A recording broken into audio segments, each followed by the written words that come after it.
The coffee shop smelled of roasted beans and warmth, and soft jazz played low in the background as Elena stood near the door tugging nervously at the sleeve of her cardigan. She had almost not come to this blind date. In fact, she had nearly turned around 3 times on her way over because her heart had been racing with the thought of humiliation. She was not the kind of girl who could dress in designer clothes or carry a leather purse that whispered wealth. She was simple, her shoes worn, her bag second hand, her wallet nearly empty. It was not that she disliked her life, she was proud of how she had kept herself afloat since her parents' passing, but tonight she could not shake the feeling that she was stepping into a world that might not have room for her.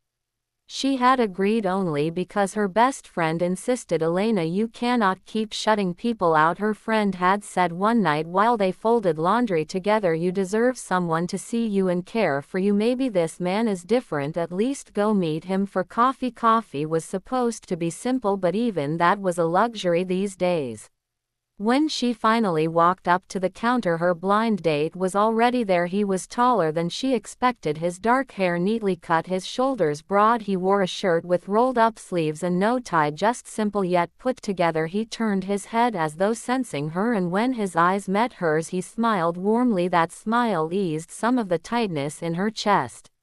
You must be Elena, he said, his voice low and steady. She nodded quietly and shook his hand. He introduced himself as Adrian, and there was something both calm and strong about the way he held himself, as if he carried the weight of the world but chose not to let it crush him. He gestured toward the menu board above the counter. Have you decided what you'd like? Her stomach sank. She had rehearsed this moment over and over, but now standing in front of him with the prices of lattes flashing overhead, the truth pressed hard against her. She could lie, order something and hope her card went through, but if it didn't she would die of shame. She could refuse and risk looking strange, but the truth that came out was fragile and small, almost a whisper. I can't afford coffee. The silence lasted only a heartbeat before Adrian's eyes softened, not with pity but with understanding. Without hesitation he said, then we'll have 2. He ordered a cappuccino and an americano, handed the cashier his card and smiled at her as if nothing unusual had just happened. His smile was not mocking, it was not the smug grin of a man who wanted to remind her of what she lacked. It was the smile of someone who wanted her to feel safe. They carried the drinks to a small table by the window. The city lights glowed through the glass, painting his face with a soft reflection. She held her cup awkwardly between her palms, not drinking, just inhaling the rich scent. She expected questions or judgment, but Adrian simply asked, how was your day? It felt disarming, so normal. She told him about work, though she didn't embellish. She worked at a small bookstore that barely managed to stay afloat. She sorted shipments, stacked shelves, and sometimes read to children during story hours. It wasn't glamorous, but she loved it. He listened intently, nodding at the right places, and when she paused he asked thoughtful questions as though he truly wanted to know. And what about you? She asked hesitantly, hoping he would not name a job so distant from her world that it would remind her of the gap between them.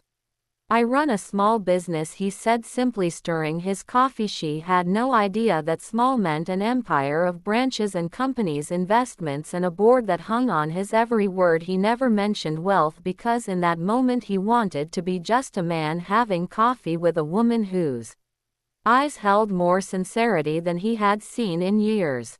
The conversation wandered from books to childhood memories to favorite foods. She laughed more than she thought she would, and once when she covered her mouth embarrassed by her laughter he told her not to hide it, that it suited her. By the time the cups were empty Elena had forgotten her initial shame. She felt like she had known him longer than just an hour. When the evening drew to a close he walked her outside. The night air was crisp and the street lamps glowed softly. He offered to walk her home, but she shook her head, saying her apartment was close. She hesitated before thanking him. I thought tonight would be embarrassing, she admitted, but you made it feel easy.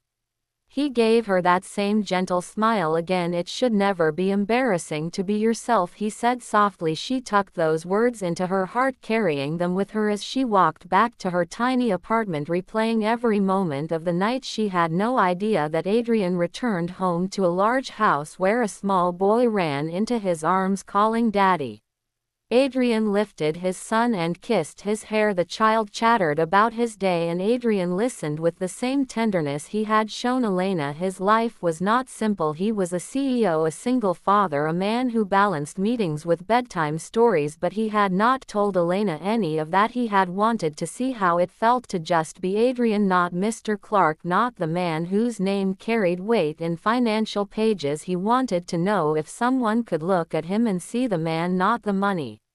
As he tucked his son into bed that night, Adrian thought of Elena's quiet voice admitting she could not afford coffee, and he realized that her honesty had touched him more deeply than anything else could have. She had given him truth without disguise, and he wondered when he had last met someone who had done that. He found himself hoping there would be a second date. The following week Elena returned to her usual rhythm of shelving books, dusting old spines, and chatting with children who begged her to read just one more story. Yet even while she worked she felt her thoughts wandering to Adrian. She tried to scold herself, reminding that blind dates rarely turned into anything and that he probably had his own life too busy or too different from hers. But still, when her phone buzzed one afternoon and his name appeared, she felt her heart leap. He had written simply, "Coffee again tomorrow." She stared at the screen for a long time, her fingers hovering over the keyboard. She almost typed an excuse, then erased it. She almost wrote, "I cannot afford it" again, but instead she whispered to herself, "Maybe he just likes talking with me." She typed back, "Yes." The next evening she found him waiting outside the shop, not the coffee shop but the bookstore itself. He leaned casually against the brick wall with a bag of pastries in hand, and when she unlocked the door after closing he grinned. "Thought we could change the scene tonight. I brought something sweet if you do not mind." They sat together on the floor between rows of books, munching on the flaky pastries as the store lay in quiet shadows. She told him stories about her favorite authors, and he confessed he rarely had time to read anymore, though he had loved it. Once he asked her to recommend something. She pulled a book from the shelf, one she had cherished since her teens, and placed it in his hands. His fingers brushed hers, and for a moment silence filled the space, not uncomfortable but charged with something new. "You are different," he said after a while, "not in a way that makes you separate from people, but in a way that makes you see the world differently. You notice small things, you tell stories with light in your eyes." Elena felt her cheeks warm and looked down at her half-eaten pastry. "I just try to hold on to what matters," she murmured. Days turned into weeks and their meetings became a quiet rhythm, sometimes coffee, sometimes walks in the park, sometimes evenings at the bookstore. Each time she felt herself sinking deeper into the ease he created around her. She never felt judged, never felt less, and yet a part of her could not stop wondering, who was this man really? He said he ran a small business, but he never spoke of details, never mentioned coworkers or the stress of work beyond vague words she chose not to push because she was afraid that whatever truth hid behind his calm would break the fragile world they were building. What she did not know was that Adrian carried the same fear. He had built his fortune with years of long hours, decisions that cost sleep, and relationships sacrificed along the way. When his wife left years ago, leaving him with their infant son, he had vowed never to let his boy feel abandoned. He had poured everything into being both father and provider, but now as he watched Elena laugh with his son in the park on the day he finally introduced them, he realized he wanted more than survival. He wanted someone who could share the quiet moments, someone who would see his son not as a burden but as a gift. Elena had been nervous about meeting the boy, but within minutes she was kneeling on the grass playing with toy cars, listening to his endless chatter. Her heart softened watching the child's bright eyes, his trustful smile. She thought of her own lonely childhood after her parents were gone and felt a protective tenderness rise inside her. Adrian stood nearby watching them with something unspoken in his gaze, and when their eyes met, Elena's chest ached in a way that frightened and thrilled her. One evening after a long day, Adrian invited her to his house. She hesitated until he reassured her it was only dinner with his son, nothing more, but when she stepped through the gates and saw the sprawling house, her breath caught. This was no small business, this was wealth, undeniable, impossible to ignore. She froze on the steps, her voice trembling. "Why did you not tell me?" Adrian closed the door softly behind her. His face was calm but his eyes were searching. I wanted you to see me, not the house, not the money, just me, Elena. He reached for her hand but she pulled back, shaking her head. Do you know how humiliating I feel? I sat across from you telling you I could not afford coffee and you smiled like it was nothing. You knew all along. I smiled because it was nothing to be ashamed of, he answered gently. You gave me honesty, Elena, something no one has given me in years. People see my name and they change, they measure their words, their smiles, their worth against what they think I want, but you were yourself, and that was more valuable to me than any number in a bank account. Her eyes burned with tears. She wanted to believe him but fear whispered that she would never belong in his world. She turned away, saying softly, I do not know if I can do this. For days she avoided his calls. Her heart ached, yet she convinced herself it was for the best. She belonged among books and worn shoes, not in a house with polished floors and endless hallways. But one evening as she closed the bookstore door, she found Adrian waiting again. His son was with him, holding a small paper cup of hot chocolate. He walked forward and placed it into her hands, saying, Dad says you like this more than coffee. The boy smiled up at her and something in Elena's resolve cracked. Adrian stepped closer, his voice low. I cannot promise you that our worlds will ever be simple, but I can promise that what I want with you is real. I do not need someone to match me. I need someone to remind me of who I am underneath the titles and the numbers. That is you, Elena. It has always been you. Tears slid down her cheeks and she whispered, you scare me, Adrian, because when I am with you I feel like maybe I could have a future worth more than survival, and I do not know if I deserve it.